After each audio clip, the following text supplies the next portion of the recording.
সুপ্রিয় দর্শক সবাইকে স্বাগত জানাচ্ছি প্ল্যানেটারি হেলথ একাডেমিয়ার সুরক্ষায় প্রতিদিন অনুষ্ঠানে। আপনাদের সঙ্গে রয়েছি আমি ডাক্তার অমিতা হাসান। আজকে আমরা একটি চমৎকার বিষয় নিয়ে কথা বলতে চাই। আমরা সবসময় জানি যে প্রতিকারের চেয়ে প্রতিরোধই আসলে উত্তম, এবং যখন একটি রোগ হয়ে যায় সেটি চিকিৎসা করতে যে পরিমাণ ভীষণ কষ্ট হয় এবং যে আর্থিক যে ক্ষতির সম্মুখীন হতে হয়, তার চেয়ে যদি আমরা অল্প শ্রমে সেটিকে প্রতিরোধযোগ্য করে তুলতে পারি তাহলে কিন্তু ভবিষ্যৎটি অনেক সুন্দর হয়। ঠিক হৃদরোগের বিষয়টি নিয়ে আমরা কথা বলতে চাই। বর্তমানে নন কমিউনিকেবল ডিজিজ বাংলাদেশের মধ্যে প্রিভিলেন্ট। আমরা একসময় সংক্রামক ব্যাধিতে মানুষ বেশি মারা যেত, কিন্তু এখন দেখা যাচ্ছে যেটা অসংক্রামক ব্যাধি রয়েছে তার পরিমাণটা বেশি, এবং এই অসংক্রামক ব্যাধির মধ্যে হৃদরোগে আক্রান্ত হয়ে মানুষ মারা যাচ্ছে সর্বোচ্চ পরিমাণ, প্রায় 34%। তো সেই জায়গাটিতে কিন্তু কথা বলার সময় এসেছে, এবং সেই আমরা যেটা বলছি যে হৃদরোগ হওয়ার আগেই আসলে এটিকে কিভাবে প্রতিরোধ করা যায়, এবং সেই প্রতিরোধের জায়গাটি শুরু হতে হবে ঘর থেকে। তাই আজকে আমাদের বিষয় নির্বাচন করেছি, ঘর থেকে শুরু হোক হৃদরোগের প্রতিরোধ।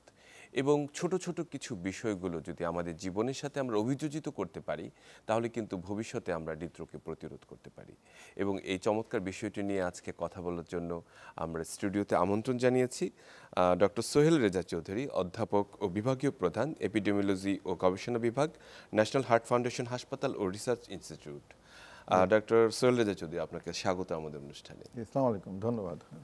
আমরা আসলে আজকে যে কথাটা বলেছি যে অনেকটা স্লোগানের মতোই শোনা যাচ্ছে যে ঘর থেকে শুরু হোক হৃদরোগের প্রতিরোধ। তো আসলে সবকিছু শুরু কিন্তু ঘর থেকে। আমাদের যা কিছু আমরা করি, যত বড় শক্তিমান কোনো কিছু দৃশ্যমান হয়, তার শুরুটা কিন্তু খুব ক্ষুদ্র থেকে, এবং সেটা ঘর থেকে। তো সেই জায়গাটি থেকে আজকে আমি বলবো যে একদম ভিন্ন রকম একটি বিষয় নিয়ে আপনি কাজ করছেন, বিশেষ করে এই যে প্রিভেন্টেবল যে ডিজিজগুলো রয়েছে, আমরা প্রতিরোধযোগ্য যে রোগগুলো রয়েছে সেগুলোর বিষয়ে বিস্তর গবেষণা করেছেন। আপনি ন্যাশনাল হার্ট ফাউন্ডেশন হাসপাতাল ও রিসার্চ ইনস্টিটিউটের একজন গবেষক, এপিডেমিওলজি। বিশেষ করে এই বিষয়ে কিন্তু আমরা বিভিন্ন সময় দেখেছি ক্লিনিক্যাল বিষয়ে অনেক বেশি কাজ করা হয়েছে, কিন্তু আসলে একটি ডিজিজ কিভাবে সমগ্র জাতির জন্য প্রতিরোধযোগ্য করে তোলা যায়, তাদের জীবনধারণ আচার আচরণকে কিভাবে পরিবর্তন করা যায়, সে বিষয়ে কিন্তু আসলে কথা কম হয়। সে বিষয়টি নিয়ে আজকে আপনার সাথে বিস্তারিত কথা বলবো, এবং একই সঙ্গে আমি জানিয়ে রাখছি দর্শকদের জন্য আমাদের স্ক্রিনে দেখানো যে নম্বরটি রয়েছে তাতে আপনারা আমাদের সাথে সংযুক্ত হতে পারেন। এই বিষয়ে আপনার মতামত এবং হৃদরোগ প্রতিরোধ বিষয়ে আসলে আমরা কি করতে পারি যদি কিছু জানার থাকে তাহলে আপনারা আপনাদের কাছে জানতে পারেন। ডক্টর সোহেল রেজা চৌধুরী, আমি শুরুতেই আসতে চাই যে আমি বেশিরভাগ সময় যখন অনুষ্ঠানগুলো করি যে বর্তমানে আসলে আমাদের হৃদরোগের অবস্থাটিকে এটি জানতে চাই অনেক সময়, কিন্তু আসলে যথাযথ মানুষটি পাই না।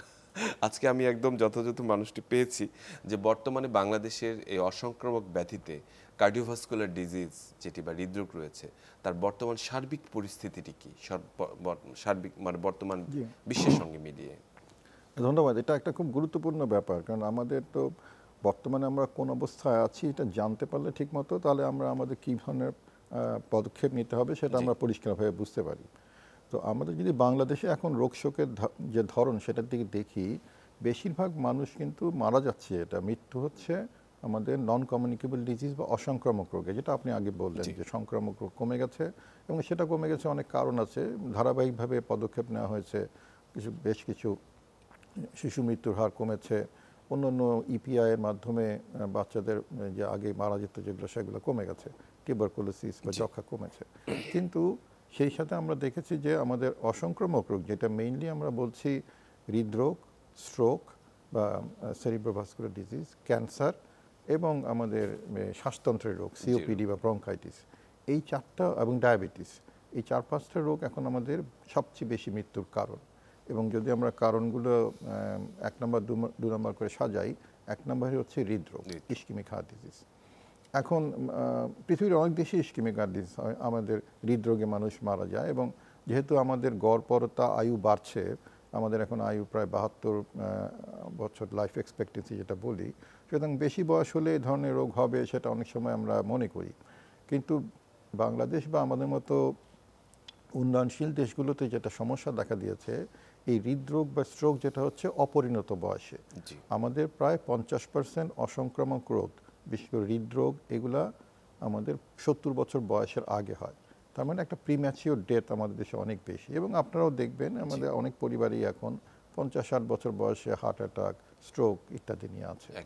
এটাই হচ্ছে আমাদের জন্য সবচেয়ে বেশি ভয়াবহ, কারণ উন্নত দেশগুলোতে এই মৃত্যুগুলো হয় 80 বছর বয়সের পরে গিয়ে। আমরা এখানে 50-60 বছর বয়সেই আমাদের আক্রান্ত হচ্ছি। এবং এই কারণে স্বাভাবিকভাবে পরিবার নিয়ে কথা হচ্ছে যে পরিবারের একটা অসুবিধা হচ্ছে, সমাজের একটা রাষ্ট্রেরও একটা বিরাট ক্ষতি হচ্ছে, কারণ ঠিক একটা অ্যাক্টিভ সময়ে মানুষটা ডিসেবল হয়ে যাচ্ছে। হ্যাঁ, সেটাই হচ্ছে সমস্যা। এবং আমরা দেখেছি গবেষণায় যে হৃদরোগের যে রিস্ক ফ্যাক্টরগুলো আছে সেগুলো আমাদের দেশে খুব বেশি, সবচেয়ে বেশি।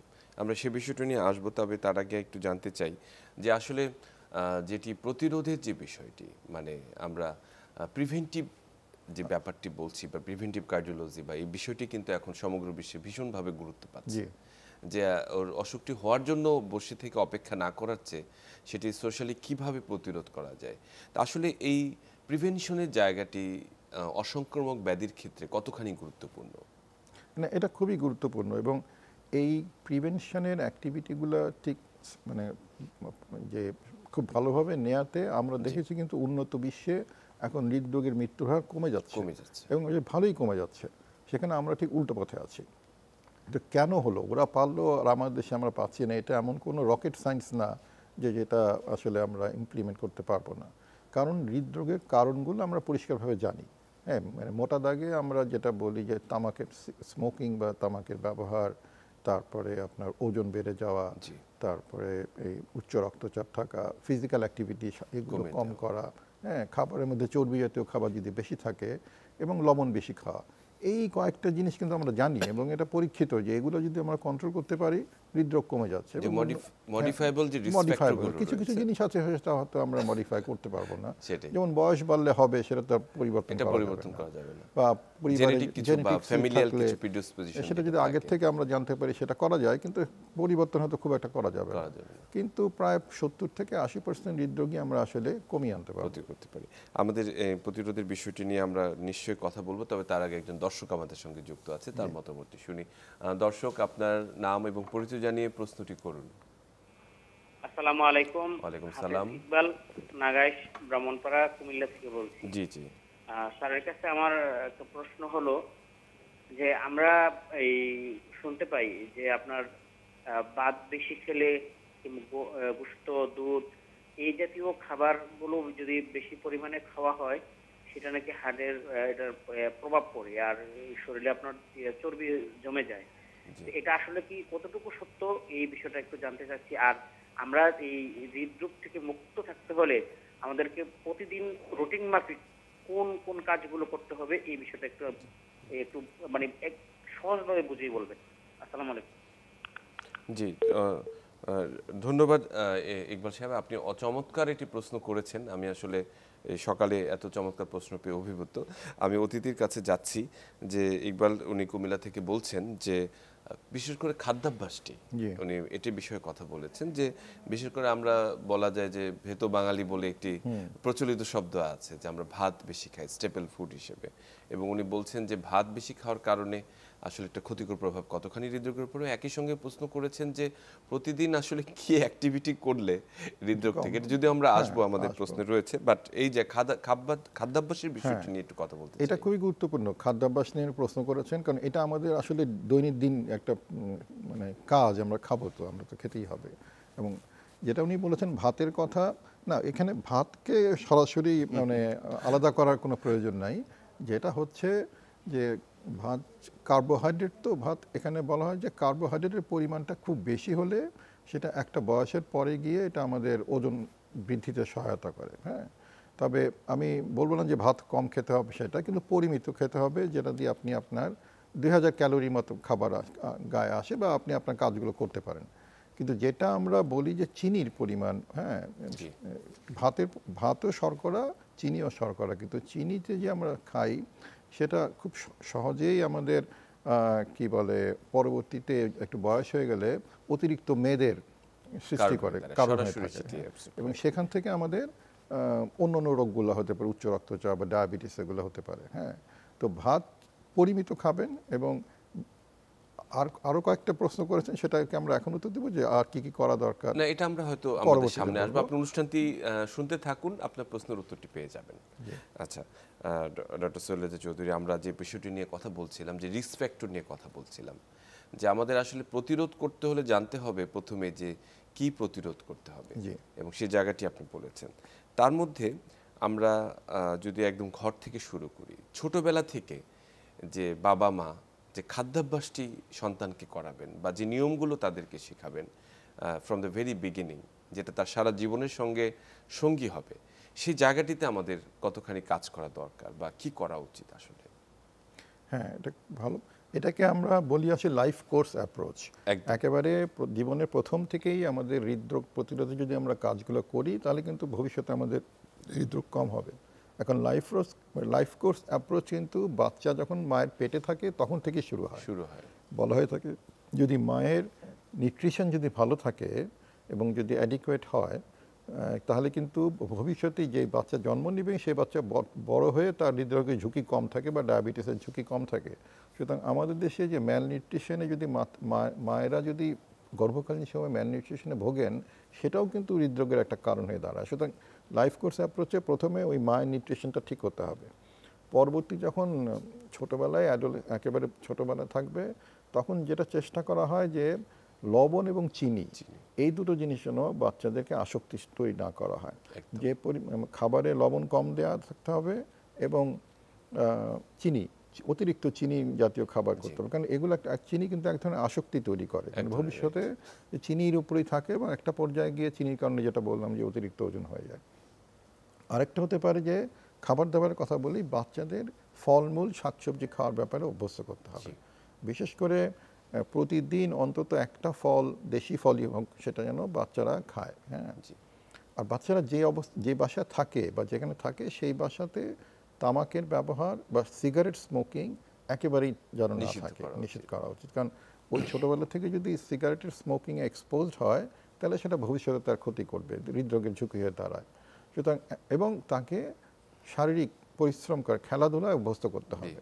তাকে সারাদিন বাসায় বসিয়ে রেখে বাইরে যেতে দেওয়া যাবে না, এগুলো না করে তাকে বাইরে মিশতে দেওয়া এবং খেলতে দেওয়া, খেলার ব্যবস্থা করে দেওয়া, এগুলো করা দরকার। এটা করলে একটা বাচ্চা আসলে ছোটোবেলা থেকে একটা হেলদি এনভায়রনমেন্টে বড় হবে। আমি আসলে এই প্রশ্নটি এই জন্যই করলাম যে আমরা এখন বর্তমানে যে আধুনিক জীবনযাপনে অভ্যস্ত হচ্ছি, তাতে দেখা যাচ্ছে গেজেট নির্ভর আমাদের জীবন। খেলাধুলার যে কায়িক পরিশ্রম হয় এমন কোনো কাজ করতে হয় না। দেখা যাচ্ছে লিফট থেকে সরাসরি গাড়িতে, গাড়ি থেকে সরাসরি স্কুলে, স্কুল থেকে আবার সরাসরি বাসায়, এবং তার সারাটা দিনই একটি রুমের বা দুইটি রুমের মধ্যেই কেটে যায়, একটি ভার্চুয়াল জগতের মধ্যে কেটে যায়। এবং একই সঙ্গে খাদ্যাভ্যাসের মধ্যে যদি বাইরে যাওয়া হয়, সেখানে ফাস্টফুড বা জাঙ্ক ফুডের পরিমাণটি কিন্তু প্রাধান্য পায়, মানে যে ট্রেন্ডটি চলছে। তো সেই জায়গাটি যদি আসলে শুরু থেকেই যদি তাকে অভ্যস্ত না করা যায়, তাহলে কিন্তু হঠাৎ করে কিন্তু সেটি পরিবর্তন করা কঠিন। হ্যাঁ, একবার বয়স যখন হয়ে যাবে, বা ধরেন আপনি প্রাইমারি স্কুল থেকে সেকেন্ডারি স্কুলে গেল, তারপরে যখন আরও ইউনিভার্সিটিতে গেল, ছোটোবেলায় যে অভ্যাসটা হয়ে গেছে সেটা পরিবর্তন করাটা খুব ডিফিকাল্ট। হ্যাঁ, তার মধ্যে বিশেষ করে আমি বলবো খেলাধুলার ব্যাপারটা। আমাদের দেশে শহরে যারা থাকে তারা এখন বাচ্চারা আসলে খেলতে পারে না, এবং আমিও দেখি আমার বাসার সামনে উত্তরাতে অ্যাপার্টমেন্টের সামনে ছেলেপেলে ওরা সব রাস্তায় খেলে, কারণ ওদের খেলার জায়গা নাই, ওরা রাতেরবেলা রাস্তা ব্লক করে দিয়ে খেলে। বাট সেটা আমি এনকারেজ করি যে খেলছে তো বাইরে, বাইরে অন্তত খেলুক। হ্যাঁ, কিন্তু খেলে টেলে তারা ওই একসাথে সবাই মিলে একটা ড্রিঙ্কস বা কিছু একটা, মানে খুবই কোল্ড ড্রিঙ্কস যেটার মধ্যে প্রচুর চিনি আছে, লবণ আছে, সেটা খাচ্ছে। এবং তারা যখন বাসায় উঠছে তারা লিফট ব্যবহার করছে, অথচ 3 তলায় উঠতে লিফট লাগে না। একটা বাচ্চা মানে স্কুলে যাচ্ছে তাদের। হ্যাঁ, কিন্তু তাদের মধ্যে এই ধারণাটা নাই যে অ্যাক্টিভিটি যত করবে তত তাদের জন্য ভালো হবে। তারা খেলছে মজার জন্য, কিন্তু খেলাটা যে স্বাস্থ্যের জন্য কাজে লাগে সেইটা তাদেরকে বুঝিয়ে দেওয়া দরকার। মানে আমরা আসলে কোথাও কোথাও সিঁড়িতে লেখা দেখেছি যে আপনার প্রতিটি পদক্ষেপ, মানে এক একটি স্টেপ আপনার জীবনকে এক একটি মানে অংশ বা সেভ করছে, বা প্রতিটি সেকেন্ড সেভ করছে। তাহলে এই যেমন বাইরের দেশগুলো, বিশেষ করে উন্নত দেশগুলোতে আমরা দেখি যে প্রতিটা স্কুলে একটা করে আওয়ার নির্দিষ্ট করা থাকে, খুব শক্ত ফিজিক্যাল অ্যাক্টিভিটি করবে সবাই। আমাদের সময় একসময় ছিল, কিন্তু আজকাল স্কুলগুলো ছোট হয়ে যাওয়াতে শহরাঞ্চলে জায়গাই নাই, এবং এটা পড়াশোনার চাপে এই পিরিয়ডটা বাদই দেওয়া হয়ে গেছে। একসময় তো আমাদের পিটি ক্লাস ছিল এবং এটা সপ্তাহে 5 দিনই আমাদের করতে হতো। হ্যাঁ, তো এইগুলো আবার আবার নিয়েস্টেট করা দরকার। এবং না, এই জায়গাগুলোতে আপনার কাছে আমি আসবো নিশ্চয়ই। এই মানে আমরা প্রিভেন্টিভ বিষয়টি নিয়ে কথা বলছি, এই জায়গাগুলো আবার পুনরায় আসা উচিত। ডক্টর সোহেল রেজা, আমি আসলে যে বিষয়টি নিয়ে জানতে চাই যে আমরা তো ছোট থেকে কিছু কিছু অভ্যাস তৈরি করার চেষ্টা করব, আপনি বললেন। সে জায়গাটি যখন একটি অ্যাডাল্ট পর্যায়ে পৌঁছায়, যে কর্মক্ষেত্রে প্রবেশ করে, বিশেষ করে তাকে তখন নানান রকম প্রোগ্রাম, বিভিন্ন রকম অনুষ্ঠান, বাইরের দাওয়াত, বিভিন্ন রকম সেমিনার, অনেক কিছু অ্যাটেন্ড করতে হয় এবং অনেক সময় আবদার মেটানোর জন্য অনেক ধরনের দাওয়াত খেতে হয়।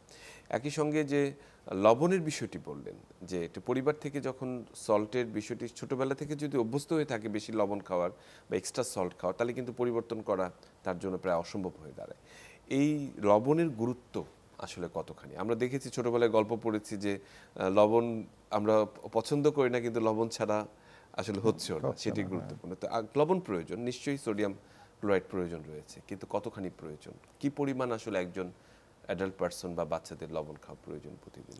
হ্যাঁ, ভালো প্রশ্ন। এটা হচ্ছে, লবণ তো আমাদের শরীরের জন্য প্রয়োজন, কারণ লবণ মানে সোডিয়াম ক্লোরাইড, বিশেষ করে সোডিয়াম যেটা আমরা নেই, এটা আমাদের প্রয়োজন। কিন্তু এটা প্রয়োজন খুব মাত্রাটা খুবই কম লাগে, মানে ধরেন 3 গ্রামের কম লাগে সোডিয়াম।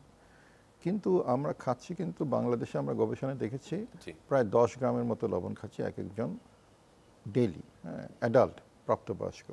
এখন আসলে WHO যেটা বলেছে, বা বিশ্ব স্বাস্থ্য সংস্থার রিকমেন্ডেশন, যেটা হচ্ছে 5 গ্রামের মতো লবণ খেতে হবে।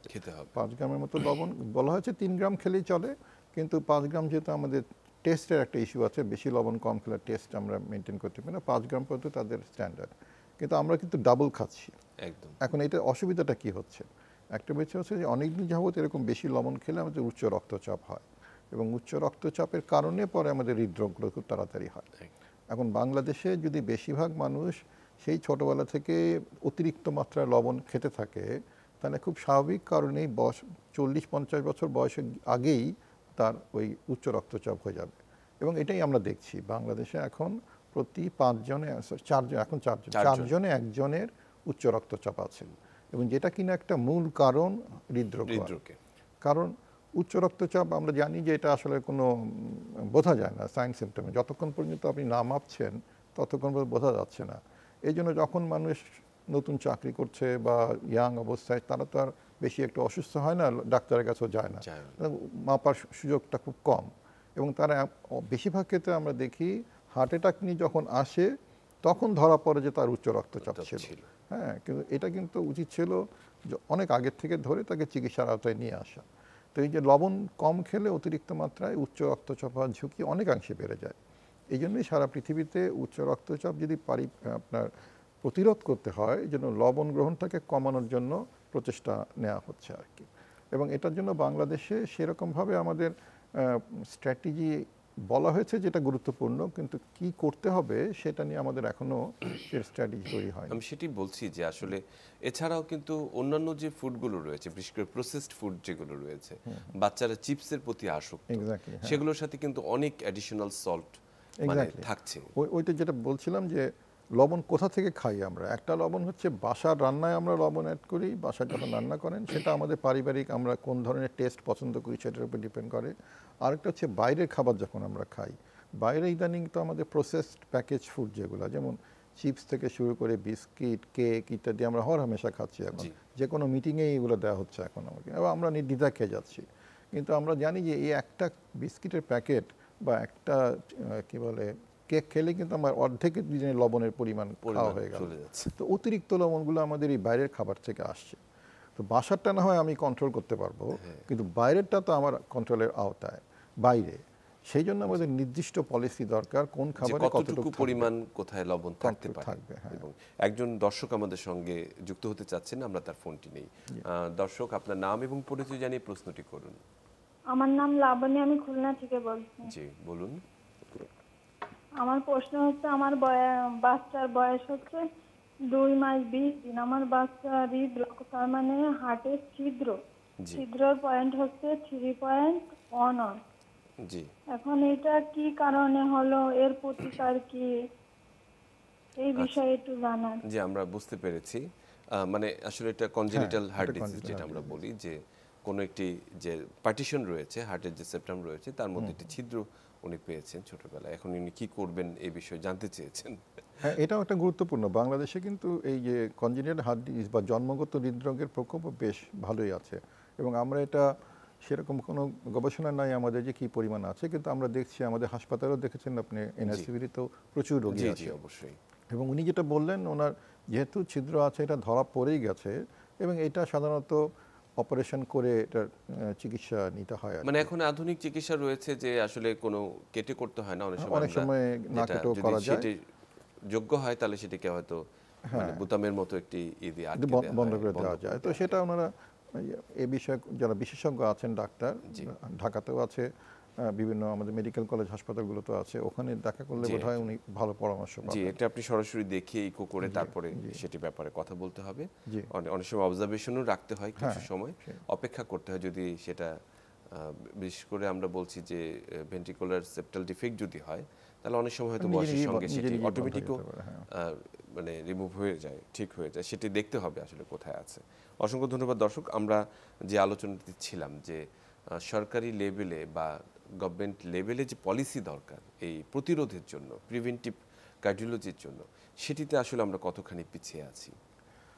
পিছিয়ে আছি বলতে যে সরকার কিন্তু এখন বিশেষ করে উচ্চ রক্তচাপ প্রতিরোধে বেশ গুরুত্বপূর্ণ গুরুত্ব দিয়েছে, এবং আমাদের বেশি করে প্রান্তিক জনগোষ্ঠীর জন্য আমাদের এনসিডি কর্নার, কমিউনিটি ক্লিনিক ইত্যাদিতে হৃদরোগের স্ক্রিনিং করা, মেজার করা এবং ওষুধ দেওয়া, ইয়েতে কি বলে এনসিডি কর্নার উপজেলাতে, এগুলো কিন্তু ব্যাপকভাবে চালু করেছে।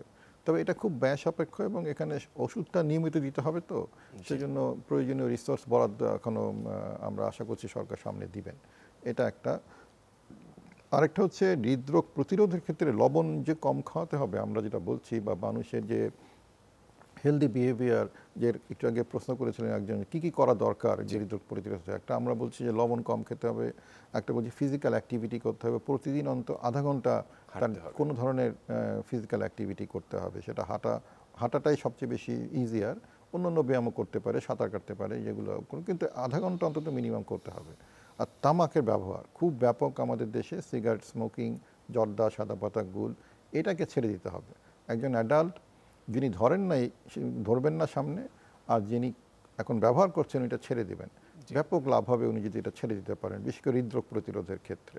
হ্যাঁ, আর নিয়মিত অ্যাডাল্ট যদি হন, নিয়মিত রক্তচাপটা মাপবেন বছরে অন্তত একবার, এবং ডায়াবেটিসটা পরীক্ষা করবেন। সেটা যদি বেশি হয় তাহলে ডাক্তারের পরামর্শ নিয়ে চিকিৎসা করতে হবে, মানে ওষুধ খেতে হবে। যদি উচ্চ রক্তচাপ হয় এবং ডায়াবেটিস থাকে সেক্ষেত্রে আপনার ওষুধ খেতে হবে। মানে এটা কি নিয়ন্ত্রণে রাখাটাই কিন্তু হৃদরোগের প্রতিরোধের আসলে একটি, আমি বলছিলাম যে একটি মন্ত্র, যে হৃদরোগ প্রতিরোধের।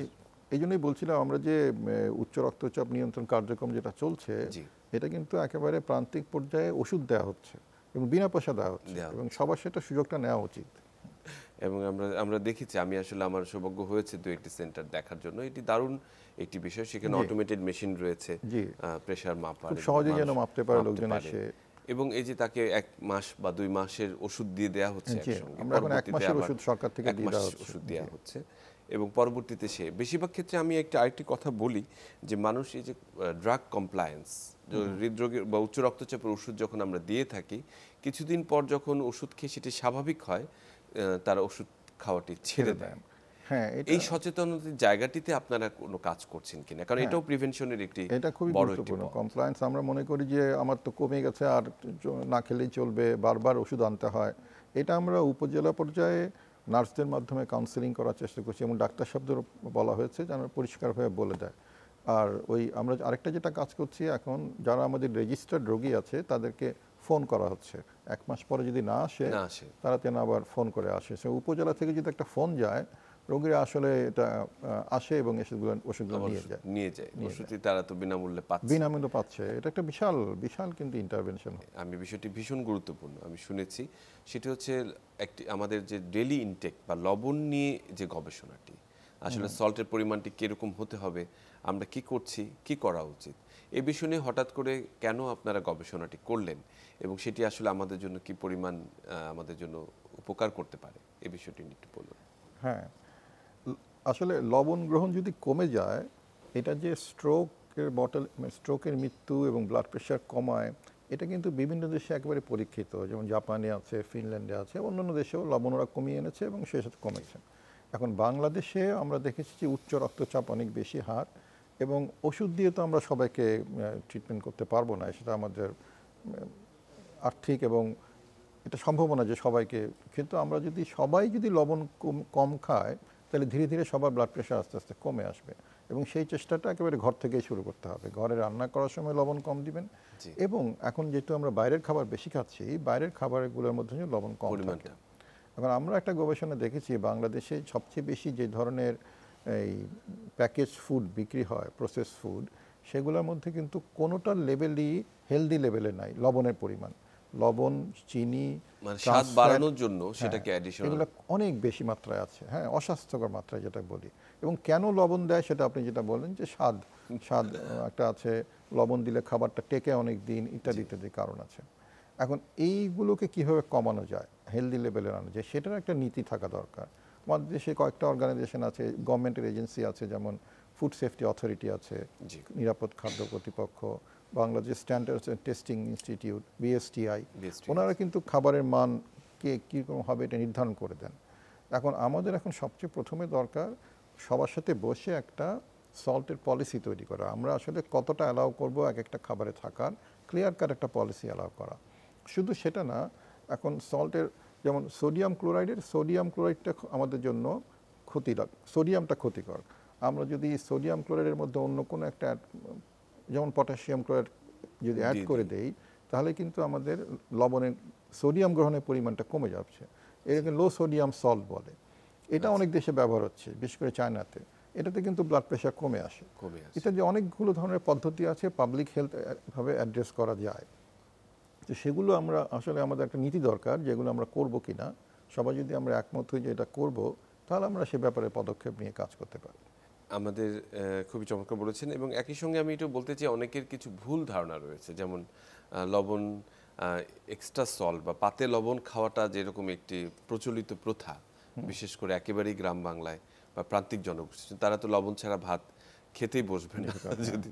তো এই জায়গাটি আসলে যে অভ্যাসের বিষয়টি, সেটি পরিবর্তন। এবং একই সঙ্গে অনেকের ধারণা লবণ যদি ভেজে খাওয়া যায় বা রক সল্ট খাওয়া গেল, অথবা কোনো পিঙ্ক সল্ট, অনেক ধরনের নানান রকম নামে আছে, কিন্তু যেটি আপনি খান না কেন তার ক্ষতির পরিমাণটি কি একই? একই, কারণ ওই সোডিয়ামটি তো মূল জিনিস, সোডিয়াম ক্লোরাইড লবণের যে উপাদান, তো সেইটা যদি না কমে তাহলে আসলে অন্য ভেজে বা তেলে খেলেও কোনো লাভ নাই, বা কম হচ্ছে তা না। রক সল্টের মধ্যেও সোডিয়াম বেশি থাকে, ওগুলো খেলে তো আপনার লাভ নেই। আনলেস ওখানে যদি পটাশিয়ামের পরিমাণ একটু বেশি থাকে তাহলে সেটা অন্য ইস্যু। আর যেটা বললেন যে পারিবারিকভাবে কিভাবে লবণ কম খাবেন, এটা চেষ্টা করা যায়। কারণ লবণ আমরা যদি চেষ্টা করি এটা কিন্তু সম্ভব কমিয়ে আনা, হ্যাঁ। কারণ আমাদের টেস্ট বাডগুলো আসলে 6 সপ্তাহ বা 4 সপ্তাহ পর পর নতুন করে হয়। তো তখন আমি যদি কিছুদিন যদি লবণ কম খান, পরে আর বেশি লবণ খেতে পারবেন না, তখন অভ্যস্ত হয়ে যায়। দেখুন 6 সপ্তাহ আপনি লবণ কিভাবে কম খাওয়াবেন, বাসাতে ঝগড়াঝাটি লেগে যায় যদি লবণ কম হয়। তো যেটা আমি বলি যে পারিবারিকভাবে, ধরেন আপনার বাসায় 5 জন অ্যাডাল্ট আছে, অ্যাডাল্টের হিসাবে আমি করি প্রাপ্তবয়স্কদের, তাদের দরকার আসলে, আমরা 5 গ্রাম বলছি, তো 5 গ্রাম আসলে 1 চামচের 1 গ্রাম হচ্ছে 1 চা চামচের সমান হচ্ছে 1 গ্রাম।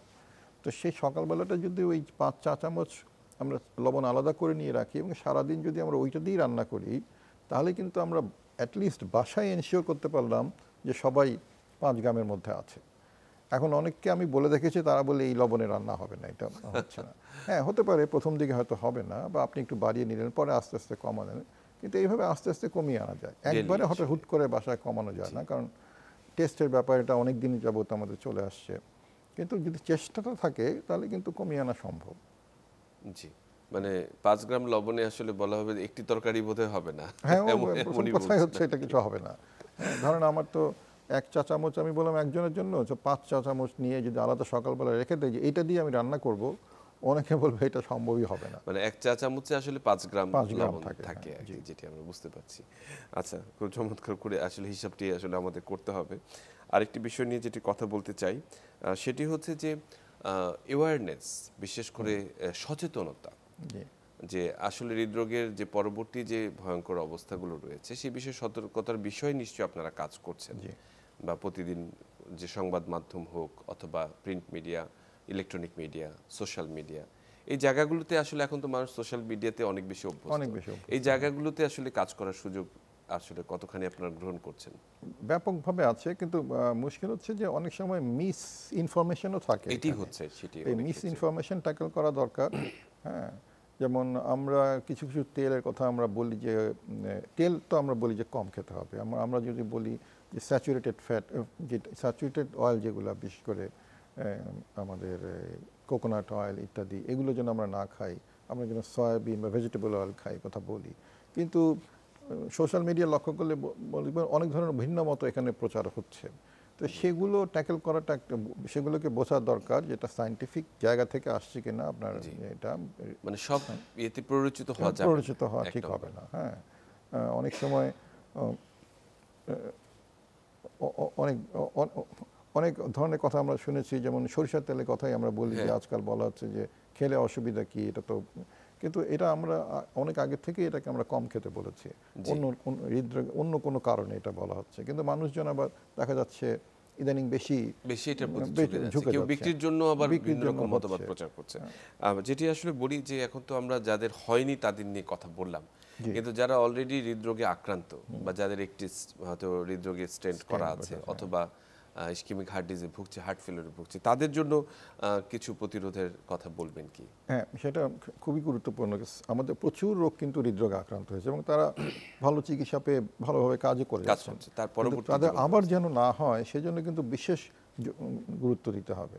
প্রথম কথা হচ্ছে, আপনি ভালো করে জানেন যে ওষুধগুলো যেগুলো ডাক্তার সাহেব প্রেসক্রাইব করেছে, যদি হার্টের কোনো রোগ হয় সেক্ষেত্রে যেমন আমরা অ্যাসপিরিনের কথা বলি বা বিটা, মানে যে সমস্ত ওষুধগুলো, কোলেস্টেরল কমিয়ে রাখার ওষুধ, সেগুলো কিন্তু নিয়মিত খেতে হবে।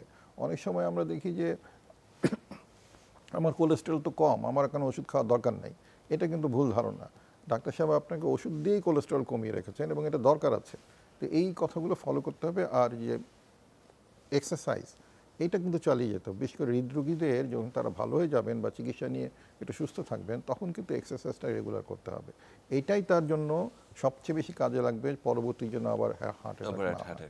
এবং সেই সাথে খাবার, চর্বি জাতীয় খাবার কম খাবে, লবণ কম খাবে, এই নিয়মগুলা মানে চলবে। এবং স্ট্রেসফুল লাইফটা যতটা সম্ভব। আমি এই প্রসঙ্গটি আসলে বাদ পড়েছিল, আসতে চাচ্ছিলাম যে আমরা আসলে যে বর্তমানে যে স্ট্রেসফুল লাইফ লিড করি, যে অ্যাংজাইটি স্টেট, সেই জায়গাটি থেকে আসলে একটু মুক্তি পাওয়া দরকার। মানে সেই জায়গাটিতে আপনারা স্পিরিচুয়াল অথবা কোনো মেডিটেশনাল কোনো বিষয় নিয়ে আমরা এনকারেজ করি, মেডিটেশনের কথা বলি। এবং কেউ যদি স্পিরিচুয়াল লাইনে গিয়ে তার কন্টেন্টেড থাকে সেটা সে নিবে। হ্যাঁ, কিন্তু মোট কথা হলো তাকে তার যে কন্টেন্টেড থাকতে হবে, যেটাতে আমি যেটা আছি সেটা আমার জন্য ভালো, এবং খুব বেশি চাহিদা নিয়ে প্রত্যাশা দৌড়ানো দরকার। প্রত্যাশা থাকবে, কিন্তু সেটা যেন একেবারে ফ্যামিলি ছেড়ে, হ্যাঁ, আত্মীয় স্বজন ছেড়ে দূরে গিয়ে থাকা ইত্যাদিতে, এগুলো না করাটাই বেটার হবে যদি তার হৃদরোগ একবার হয়ে যায়। জি, সেই জায়গাটি থেকে আসলে নিয়ন্ত্রণ প্রয়োজন রয়েছে। এবং আরেকটি বিষয় রয়েছে যে আমরা যেটা বলি যে হৃদরোগের ক্ষেত্রে যে নিয়মগুলো মেনে চলা, বিশেষ করে ঘুমের একটি বিষয় রয়েছে, যে নিয়মতান্ত্রিক লাইফস্টাইল মডিফিকেশন, যে জায়গাটি যথাসময়ে যথাযথ কাজটি করা, ঘুমিয়ে পড়া, এই জায়গাটিকে জাস্ট একটু সংক্ষেপে বললে আমরা শেষ করি। পরিমিত ঘুম অবশ্যই দরকার। এবং আমাদের যেটা বিশেষ করে নাগরিক জীবনে আমরা অনেক দেরি করে রাতের খাবারটা খাই এবং রাতের খাবারটা খেয়েই আমরা চট করে ঘুমাতে চলে যাই। এটা কিন্তু খুবই একটা বাজে অভ্যাস। এটা আমাদের মেটাবলিজমে খুব মানে অসুবিধা তৈরি করে এবং এটা ওজন বাড়াতেও সহায়তা করে। সেই জন্য বলা হয় অন্তত 7টা-8টার মধ্যে আমাদের দুপুরের খাবার খেয়ে নিয়ে আমাদের খুব তাড়াতাড়ি বা 10টার মধ্যেই আমাদের আসলে চেষ্টা করি। সকালে উঠে আপনি যা করার করেন। একেবারে যথার্থ বলেছেন। এবং আমার মনে হয় যে দর্শকদের জন্য এই পরামর্শগুলো তাদের ভবিষ্যতের জন্য উপকার করবে এবং হৃদরোগ প্রতিরোধে সহায়তা করবে। অসংখ্য ধন্যবাদ আপনাকে। আমরা নিশ্চয়ই পরবর্তীতে আপনার সাথে আবার যুক্ত হব। সুপ্রিয় দর্শক, ঘর থেকে শুরু হোক হৃদরোগের প্রতিরোধ। আজকের এই ঘর থেকে শুরু হওয়া প্রতিরোধের যে টিপসগুলো আমাদের অতিথির কাছ থেকে পেয়েছি, আশা করছি যে এই বিষয়গুলো সবার মননে থাকবে, মনে থাকবে। শুধু মেনে নেওয়া না, মনে নেওয়া যেতে থাকে সে বিষয়টি নিয়ে আমরা কথা বলেছি। এবং একই সঙ্গে যে কয়টি টিপস রয়েছে, বিশেষ করে একটি অ্যাক্টিভ লাইফ লিড করা। আমরা সবসময় বলি যে খরস্রোতা নদীতে কখনো পলি পড়ে না, কাজে নিজেকে সচল রাখুন, হৃদরোগ থেকে নিজেকে প্রতিরোধ করুন। সবাই ভালো থাকবেন, সুস্থ থাকবেন।